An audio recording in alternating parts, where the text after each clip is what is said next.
All right. Good afternoon, everybody. It's good to see you all. My name is Melissa Moritz, and I serve as the Director of Policy for the STEM Next Opportunity Fund. I am thrilled about our next panel. As we've heard throughout the course of the last 2 days, there are numerous opportunities when it comes to federal resources and priorities and leadership around the critical issues of STEM education and workforce, and particularly equity and access to ensure that every child has the opportunity to feel a sense of belonging and see themselves in STEM education. I started my career as a middle school science teacher in New York City. I taught 7th and 8th grade science after graduating from MIT with a degree in biology, and I loved my time in the classroom. So many of my students were passionate about science and had yet never had many of the experiences that we would hope most middle schoolers have the opportunity to have. Hands-on learning, access to resources and tools, all sorts of things that are critical out of school time, learning experiences that ignite their passions and help them explore their interests. We have an incredible moment in time. We have tons, billions of federal resources that are dedicated and an opportunity to be able to utilize to support STEM education. The STEM Next Opportunity Fund since 2015 has been running a federal fellows program. I actually had the privilege of supervising the first fellow who they brought to the Department of Ed to help us really build out a STEM team at the Department of Education. In 2021, with the passage of the American Rescue Plan and $122 billion going to support education across the country, STEM Next grew that network. So we went from a team of 1 fellow, Patty Curtis, who many of you met yesterday, to now having 9 federal fellows who serve across agencies to provide critical staffing and capacity around critical areas of opportunity. Oftentimes what happens, and many of our panelists will share this with you, when big bills are passed and big funding opportunities happen, the capacity at agencies is hard to come by. It can't shift as quickly because it takes time to get more people on board, especially at the beginning of an administration. So externally funded fellows, like the STEM Next Opportunity Fellows, provide critical capacity and content area expertise to make sure that we have that specialized capacity and knowledge about STEM education, about STEM engagement, both in and out of school. And our fellows are doing just that. So we now have 9 fellows who are serving across 4 federal agencies as well as the White House, who are providing critical capacity at this moment in time. It can be a way to be able to support the policy that's developed, to be able to steer more resources towards STEM education, both in and out of school, as well as to ensure that every kid has access to joyful, rigorous, and relevant STEM learning. As you heard yesterday from the Deputy Secretary, they're launching a new STEM initiative. Our fellows have been instrumental in supporting that initiative, as well as the National Partnership for Student Success. Our fellow at AmeriCorps is supporting that initiative, as well as the Engage Every Student initiative, which is designed to ensure that every kid has access to after-school and summer learning, and we have multiple fellows who are supporting that as well. It's my privilege to bring our panel up on the stage. I actually just finished up as a fellow at the U.S. Department of Education, and I'm really thrilled to be able to talk to some of my former federal colleagues about all the amazing work that's happening in their agencies. So I invite my panelists. Let's come on up.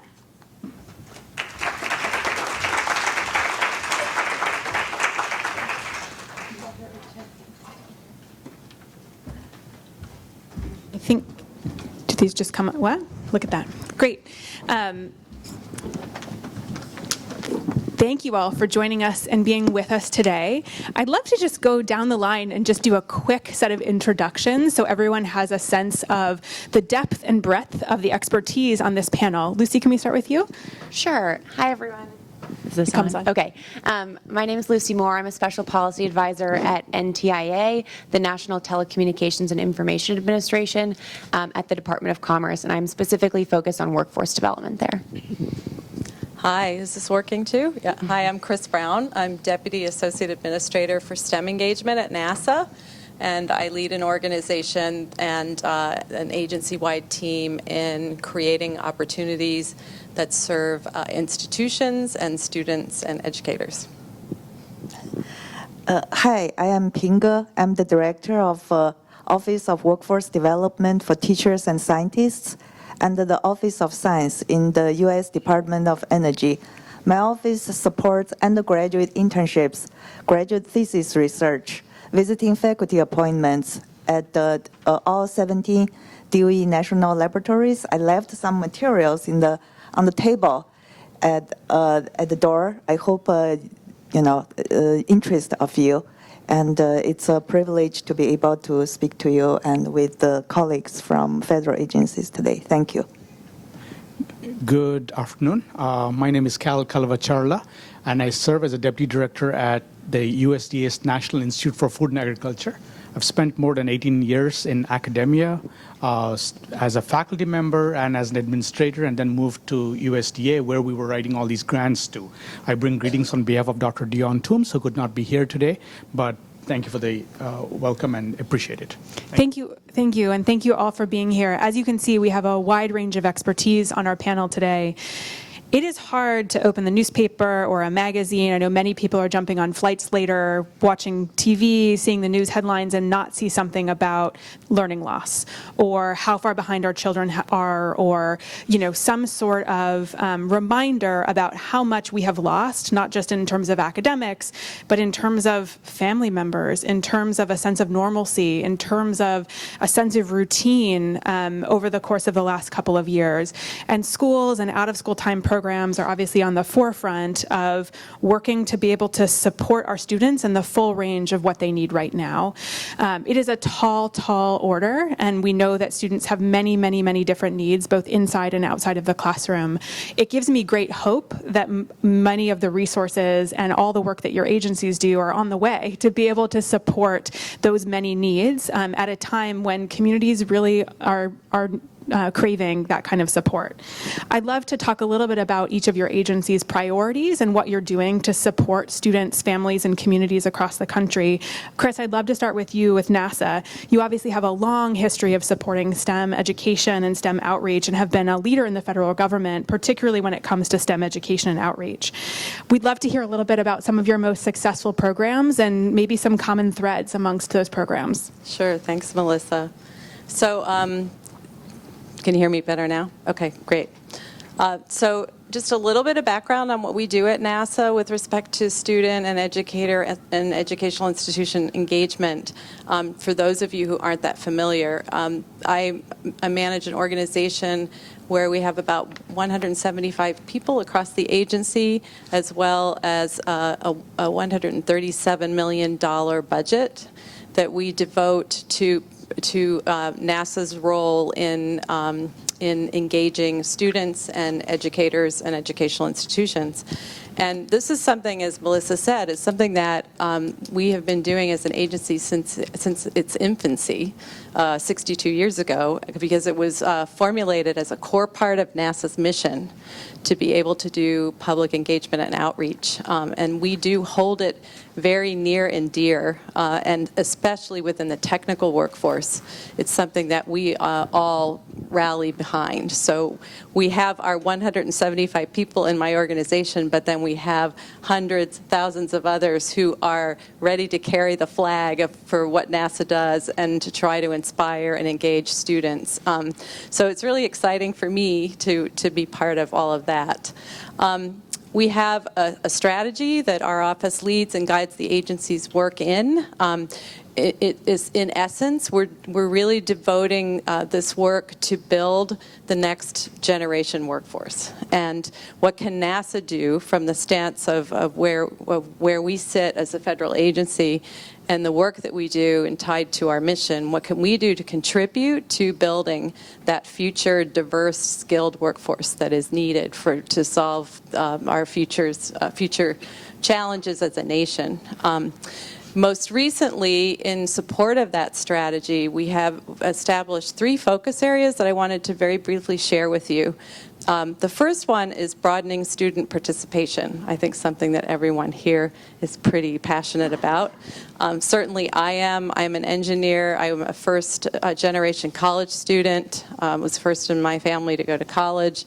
And being a woman engineer who, when I started in my career, there was very few of us. The whole idea of broadening student participation is very, very important to me personally.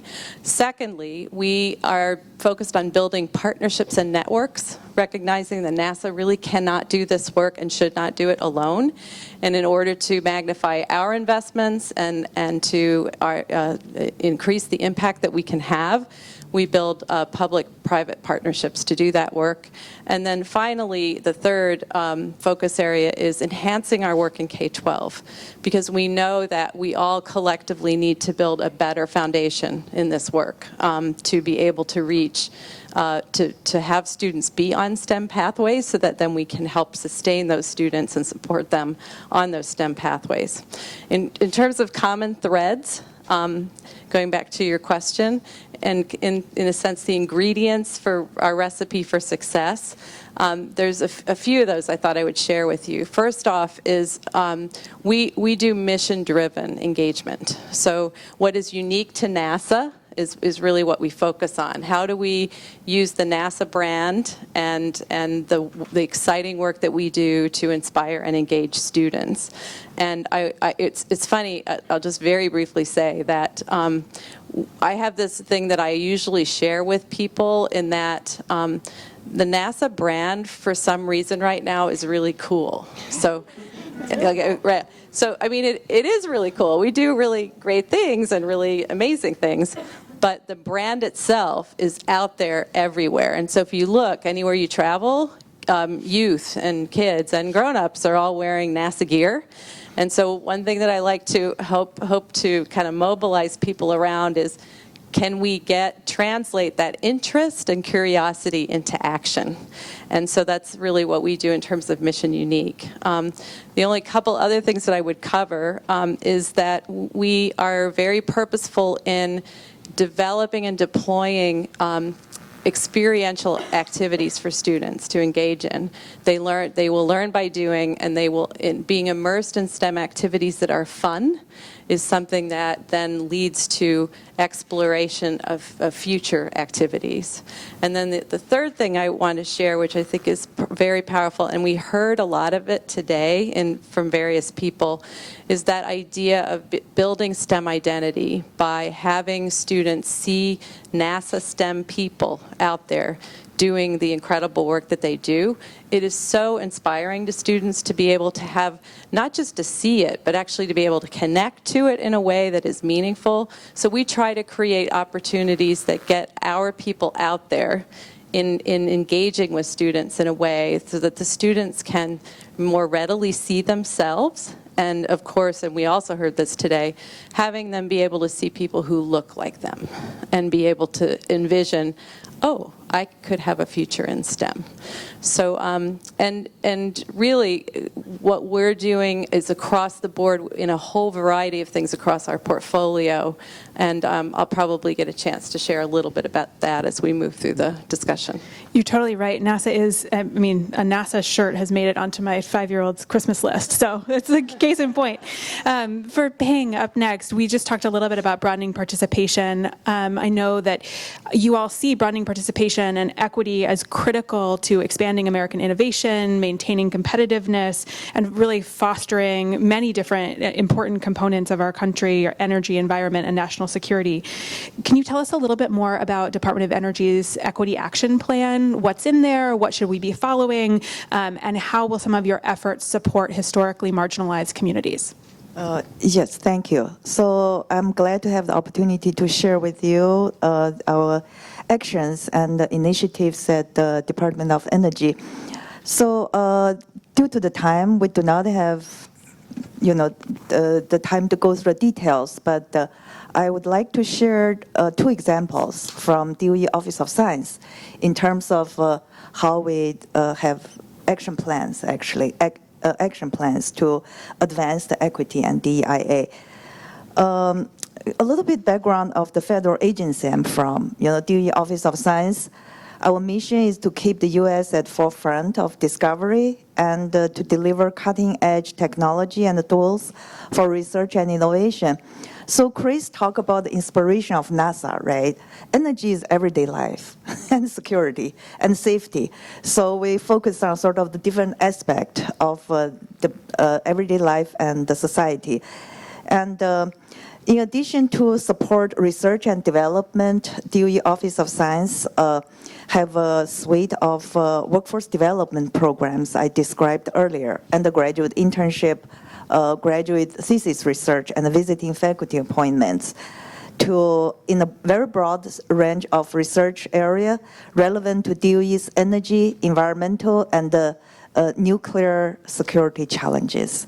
So these programs, I would say, I'm not trying to match. It's very difficult to follow a wonderful speech after Kris, So, but I'm trying to think about what would be the signature of the experience DOE can offer for the students and researchers. That would be the team science, the team science, discovery learning, and the tangible results. Yeah, so we're in partnership with all the DOE national laboratories. I hope you are familiar with some of them. On the West Coast, of course, we have Lawrence Berkeley, Lawrence Livermore, right? SLAC, National Accelerator, National Lab, and the Middle West, we have a couple. Southeast, Los Alamos, Sandia, and then on the East Coast, we have Brookhaven, right? And then very close to Chicago, Argonne, Fermi, and then Thomas Jefferson, very close to us in Virginia. So another signature is mentorship. Yeah, because we have the nation's top minds. These are world-class scientists and engineers work in these DOE national laboratories. And the opportunities we support at the DOE national laboratories for students and researchers are mentored by this world-class expertise. And also, the students have the opportunity, eye-opening opportunity to learn to use a suite of world-class scientific tools. So these, we call them scientific user facilities and equipment. In the university or certain labs, you will see one or two of them, but the DOE National Lab, we have a whole family of it, and then lots of them are world-class, yeah. Like the supercomputing you heard at Oak Ridge National Lab, now we're #1, Summit, right? Very proud of that, yeah. So those are the resources I really, truly think can leverage to advance, for all students, particularly for students and institutions underrepresented in research and STEM. So on that note, I would like to introduce two major new equity initiatives by DOE Office of Science. One of them is called the Reaching a New Energy Sciences Workforce, RENEW. The second one is funding for accelerated inclusive research, FAIR, in short, to advance clean energy, climate, and environmental justice. So let me give a little bit information, if I can, about these two initiatives. The two new initiatives are both equity-focused. They are laser-focused on engaged students and researchers at HBCUs and other underserved institutions in unique opportunities for research and training that the DOE and its national laboratory system can offer. So the RENEW initiative was started in fiscal year 2022. I'm sorry I use fiscal year. That's a bad habit of federal agency. It's ended, it's different, slightly different from the calendar year, ended on September 30th. So started before September 30th, and then we'll continue. And this RENEW initiative has a strong focus on providing training to undergraduate and graduate students and building a foundation for lasting partnerships with institutions historically underrepresented in our research portfolio. And the FAIR initiative is planned to start for fiscal year 2023, pending Congress appropriation, and has a strong focus on building the research capacity at underrepresented institutions. For the long term, both initiatives aim to contribute to build and sustain institutional capacity. Thank you. That's great. Thank you so much for sharing those hot off the press. And so everyone, I'm sure, will go and check those out. We've heard a lot about resources, mentorship, ensuring that people can feel inspired by the amazing work that's happening within agencies. Cal, I'd love to go to you next. USDA has a really incredible infrastructure through the extension system that it extends into every community across the country. Can you talk a little bit more about this system and how this system in particular supports STEM education and workforce development for our partners? Great, thank you.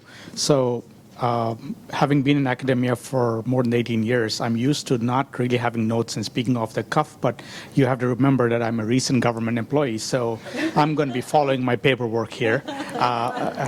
And I 50% joke on that one. So NIFA partners with the land-grant university system as well as the non-land-grant colleges of agriculture that is there around the country, and collaborates with our leading scientists, policymakers, experts, and educators and organizations across the world. So we have several programs that I will go through that directly address the need to increase the number of STEM-ready workers in the global talent pool. And these programs support extension efforts as well as research and education nationwide. So we invest, as you know, we have about 80 different, approximately different funding lines, $2 billion budget approximately, and there are 4 science institutes within the National Institute for Food and Agriculture.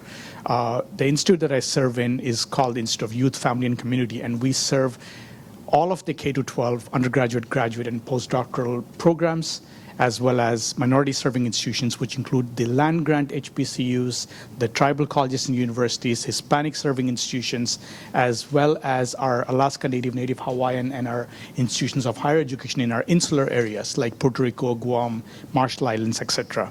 We also have youth and 4-H, and we have family and consumer sciences. And then, of course, there's 3 other science institutes which focus also on the science of food production, sustainability, bioenergy, climate, environment, as well as food safety and nutrition.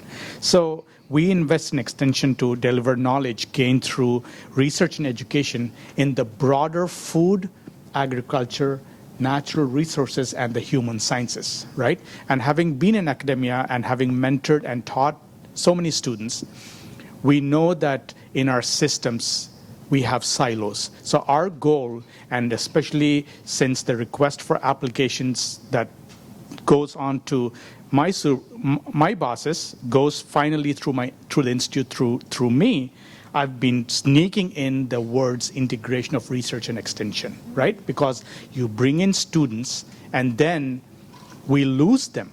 And I was just in the Nourish the Future presentation earlier, and congratulations to all of the folks who have presented in all the programs. But agriculture, we need to make agriculture more cool, right? My background is in molecular genetics and breeding and genomics and bioinformatics. That's what we did. But when we compare to other non-ag STEM fields, it's not seen as such. So we have a number of programs. One of them is the Women and Minorities in STEM Fields, very applicable to the theme of the talk here. And we fund projects that increase the representation, participation, and entrepreneurial skills and abilities of rural women and underrepresented minorities from rural areas in STEM careers, right? And we're really targeting participants which are in the K-14 range.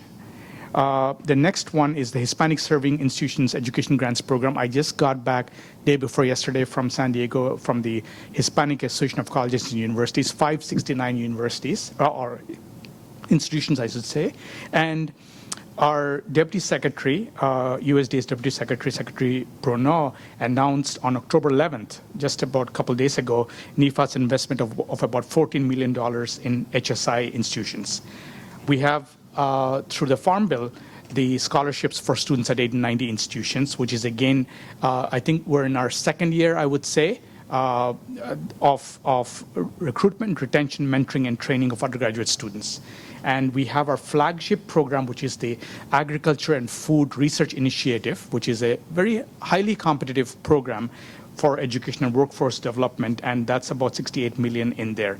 And then, of course, as part of the American Rescue Plan, NIFA is investing about $100 million to support and train a well-developed workforce. And the biggest stress that we have been under is to make sure that we get our meat and poultry processing facilities up to speed on that. And if you remember, during the pandemic, that was a big deal, especially in our Midwest, right? So that's in response to that. And of that, more than 14 million supports the ag workforce training, specifically in underserved communities. And I know my good friend and my former manager, Jennifer Kimech, is here from Delaware, and we have in Delaware, for example, Delaware Technical and Community College is there. And I'm just picking that up because I'm familiar with it. But the work that community colleges do is just superb. So we have investments specifically for community colleges as well. And then finally, before I conclude this part, we are now open for applications in our next gen program, from learning to leading, cultivating the next generation of diverse food and ag professionals. If you do Google NIFA and Next Gen, NEXTGEN, you will see the request for applications at $250 million, one time only, probably, right? One time effort. And this is to invest and increase our capacity at America's minority serving institutions to recruit, train, and support students. The proposals are due November 15th. As a colleague said, we are approximately a month from November 15th. Mm-hmm. So 1 page a day or 1.5 pages a day makes it about 20 pages. I appreciate the pacing guide. It's always very helpful for those longer federal grants. Yeah. Amazing. So tons and tons of opportunities and resources. Yesterday, we heard a ton about chips and science, a little bit about the Inflation Reduction Act. I'd love to turn to Lucy to talk about the bipartisan infrastructure law, which provides significant support for expanding broadband access across the country. Can you talk a little bit about the law, what's in it, what you're particularly excited about, and particularly some of the STEM workforce imperatives that will be so critical and need to be addressed in order to implement the law to its sort of full vision? Sure. Thanks so much. I'm happy to be here. The bipartisan infrastructure law provides $65 billion in funding to expand high-speed internet access. So I am at NTIA at the Commerce Department, and we're responsible for administering over $45 billion of that. And we call the kind of 4 core programs that make up that funding the Internet for All initiative. And the kind of biggest program within Internet for All is the Broadband Equity Access and Deployment Program, which you may have heard of, and we often call BEAD. And that one provides over $42 billion to expand high-speed internet access by funding planning, infrastructure deployment, and adoption programs in all 50 states and our territories. So the goal of the Internet for All programs is kind of in the name.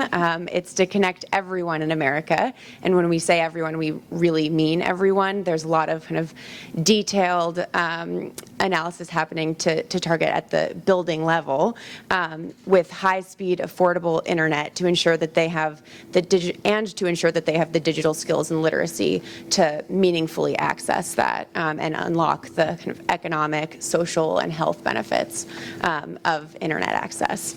But in order to do that, we're going to need a highly skilled, diverse workforce that can safely do their jobs. We're going to have big infrastructure projects in every state and territory, and the types of occupations required for high-speed internet deployment are they're diverse. They range a lot from kind of the construction laborers who are digging in the trenches and supervisors to kind of the telecommunications installers and repairers, to network engineers and cybersecurity professionals. So it's a really diverse workforce, and we are also committed at NTIA, and this is a kind of personal commitment of the Secretary, to ensuring that those jobs are good jobs with family-sustaining wages and benefits, and that they're accessible to a workforce that has not historically had access to telecommunications jobs, to women and people of color.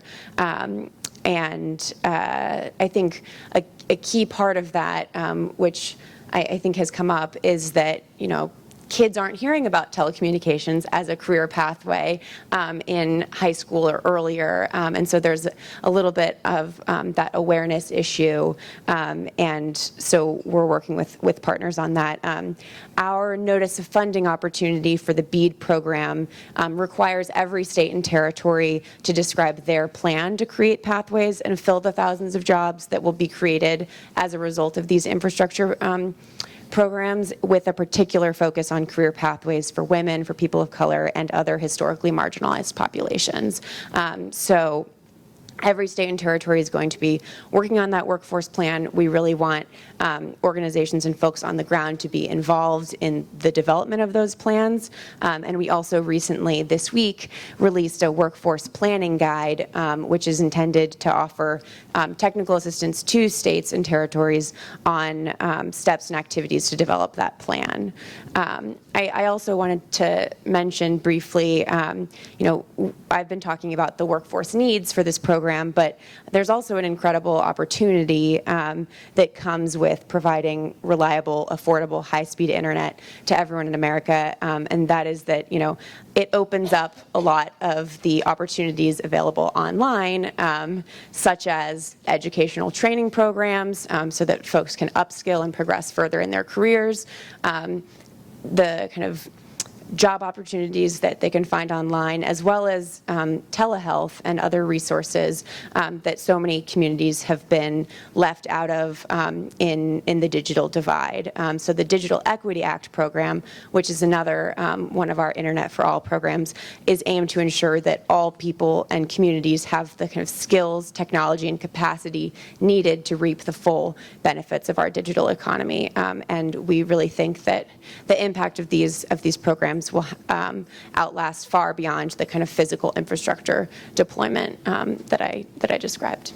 Awesome, thank you for that. And so tons and tons of opportunities and resources. We talked a lot about, in particular, some of the funding opportunities and programs of each discrete agency. I'm wondering if I can turn to Kris for a second to talk a little bit about interagency work. I know there's obviously a 5-year STEM strategic plan that many agencies coordinate around. Can you talk a little bit about how NASA is engaged with your federal partners around some of the issues of STEM education and engagement? Sure, thanks. So as Melissa mentioned, there is a committee on STEM education, which we call CoSTEM, and actually NASA co-chairs the CoSTEM effort. And there are 13 federal agencies involved in it. Since the last, the last report that came out in terms of progress of the interagency work was just last year, and that was benchmarking progress against a strategic plan that was developed with all the agencies in collaboration with one another that was released in 2018. So that strategic plan has three areas of focus. I think it has 9 strategic objectives. Of course, this is the government, right? So 9 strategic objectives and 3 areas of focus. One's around partnerships and networks. The second is transdisciplinary learning, and the third is computational literacy.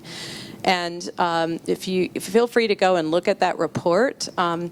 I think that ultimately the value of that work is really around the opportunity for agency leaders to come together in this space and compare and contrast what we're doing, and then also identify some best practices, opportunities for further collaboration, and then there are a number, I think there might be 7 of them, you guys might know, interagency working groups. I serve on the interagency working group for diversity, equity, and inclusion. There are a number of other working groups that are actually tasking themselves with actions collectively to take on so that agencies can better work together and leverage one another's capacity and resources.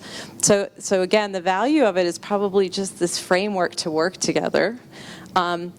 But it does yield and spin off a number of activities. So in particular at NASA, we have, first of all, we engage, I think I mentioned earlier, we engage in a lot of partnerships. Rob LaSalvia, who I think had to go, he might have left, unfortunately. He was here the last, if you didn't get a chance to meet him, I can give you contact information. He's our partnerships manager, and he is amazing. This past year, we engaged with 119 in different conversations with 119 prospective partners.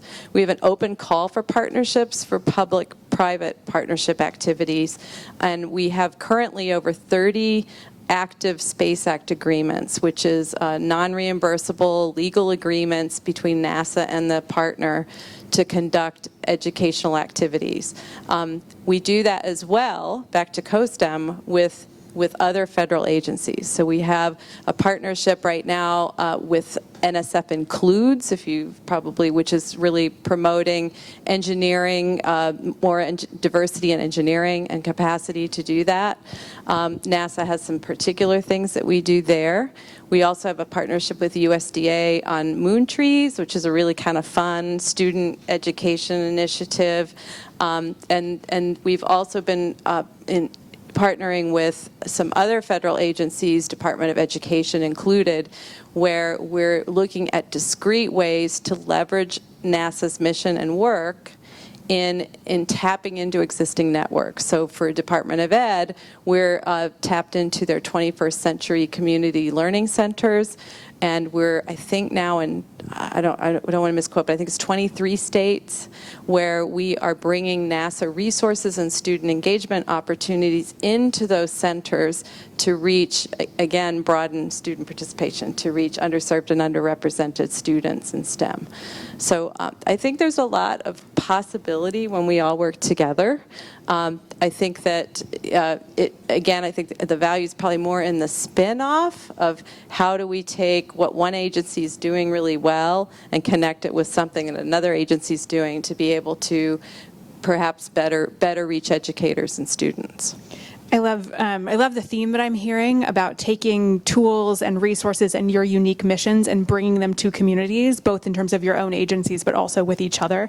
It's really incredible and gives me a lot of hope for the future.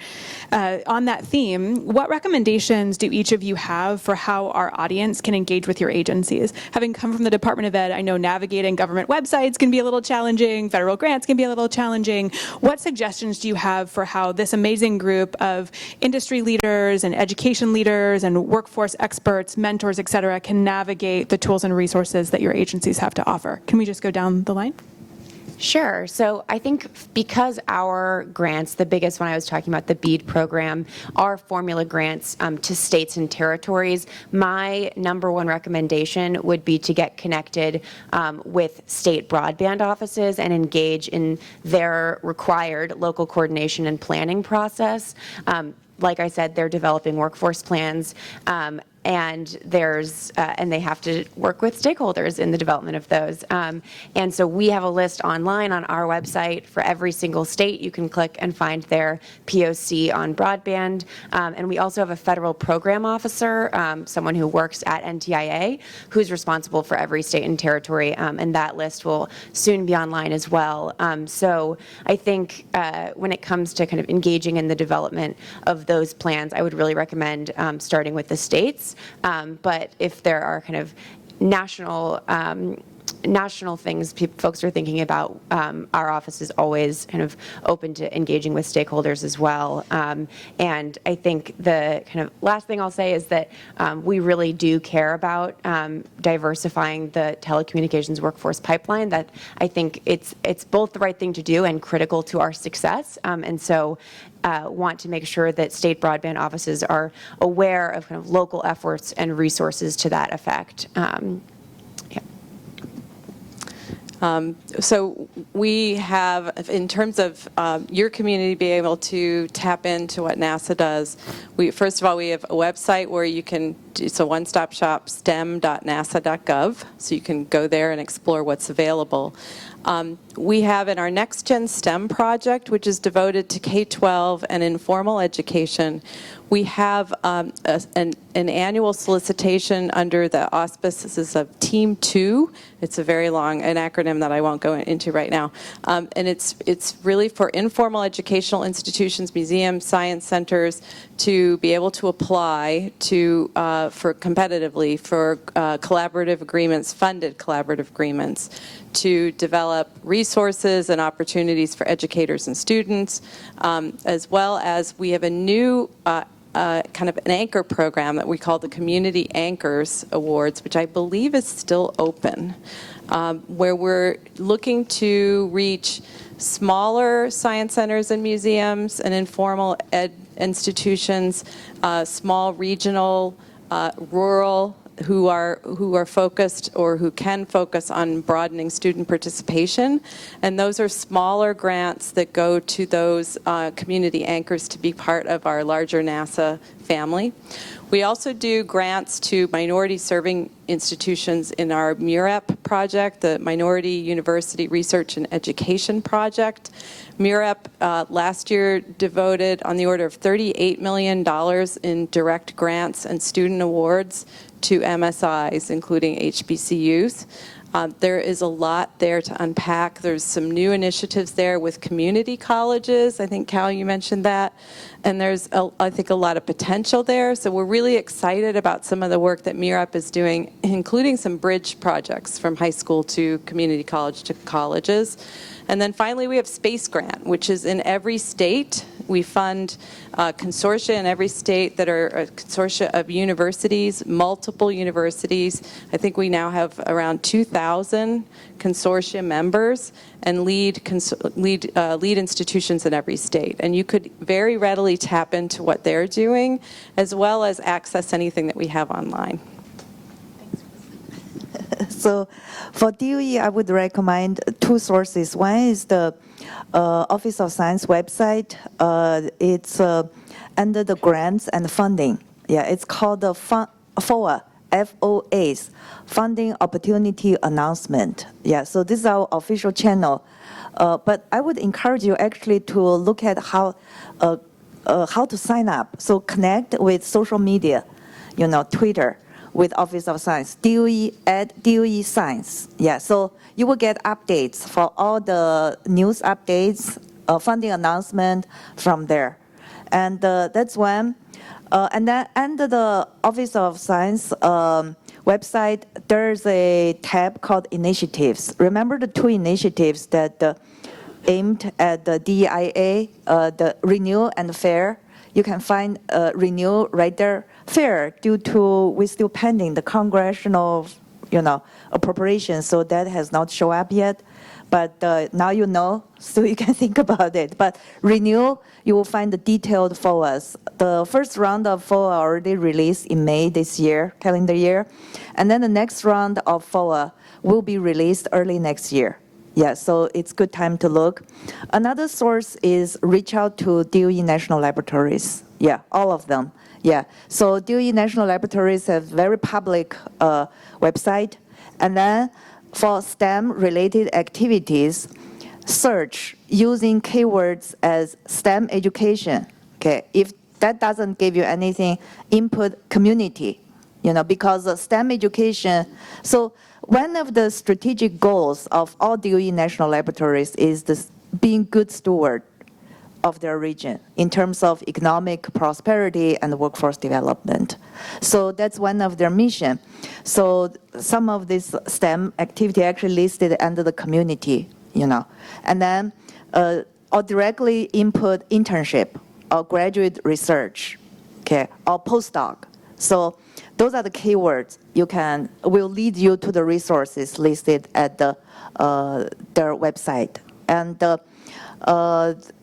then also I want to bring to your attention that our internship for the summer 2023 is going to start October 18.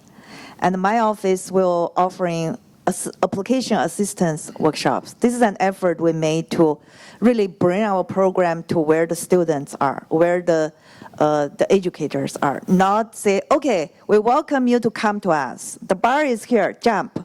That's not the way to do it. I believe Dr. Ma from NSF talked about this point to the same idea.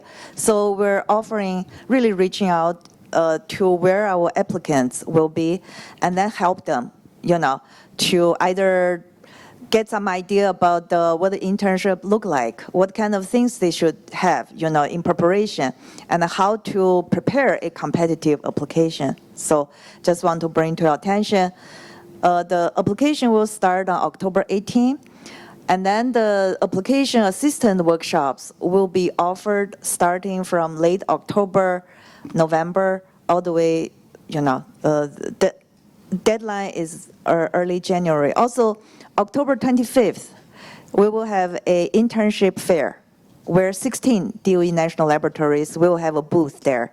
And students, educators will have the opportunity to talk to virtually, direct with the recruiters, the human resource expert, and then also the STEM professionals, just like yourself, in that fair. Yeah, so please visit our website, find the link, register to join us. Thank you very much. Thank you. So, number one, since I'm here, please email me. That'll be the simplest way, in addition to all the other items that I'll talk about. But we pride ourselves, we are the People's Department, so we pride ourselves in being able to be responsive to the questions that we get. NIFA welcomes stakeholder input from any group or individual interested in agriculture research, extension, or education. And on November 2nd, we have our listening session for this year. And we will take virtual input from stakeholders throughout the U.S., including small institutions, local businesses, and other stakeholder groups. Another opportunity in order to connect with NIFA's USDA-NIFA is that in April of every year, approximately, I think we have the dates for next year, we have the 4-H National Conference, which many of you are familiar with, and that's an area where we partner with our federal agencies as well, so we welcome our federal agencies to come and participate in that. We'll have about 300 youth who will come, and they visit Congress as well as our federal agency partners. So I'll stop there, giving the time. Thank you.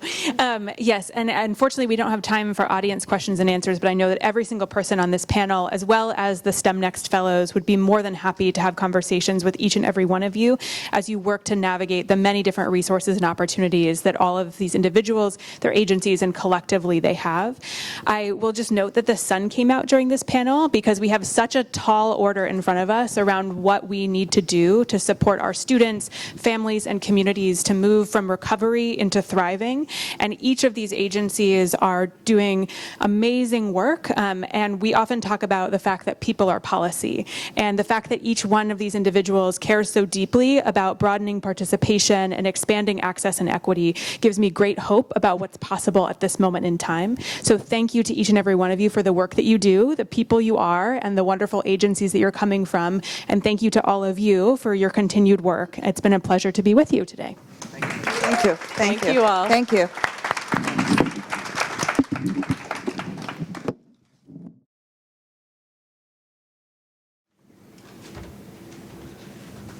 Well, you made it.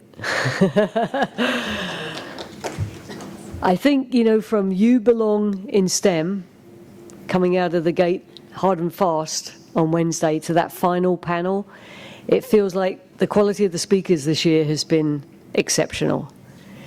I know many of you have made connections, you've made new friends, new connections, and I would encourage you, while it's still on your mind, I know everyone's going to go back to work, but stay in contact. Make sure you keep those connections because it's just so important to us.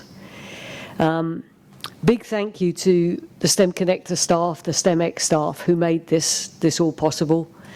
I think I've got to go for Kylie again for making it all run on time. And finally, I just want to leave you with. May seem a little strange, but I think Mareri put me into this frame of mind. It's a very important presentation from her today. We didn't know, when Ted, Amy, and I first started talking about this conference, we didn't know whether there was going to be a 5th wave or a 6th wave. We didn't know. And Ted in particular felt very strongly, we just got to, let's do it, let's book it, and let's push and see if people will come. And you came. And cannot thank you enough for making the effort, for coming here so we could meet in person. And until we meet again, I'm going to leave you. I'm going to steal part of an Irish blessing to take with you. May the road rise up to meet you. May the wind be always at your back. And may the sun shine warmly on your face. Thank you so much.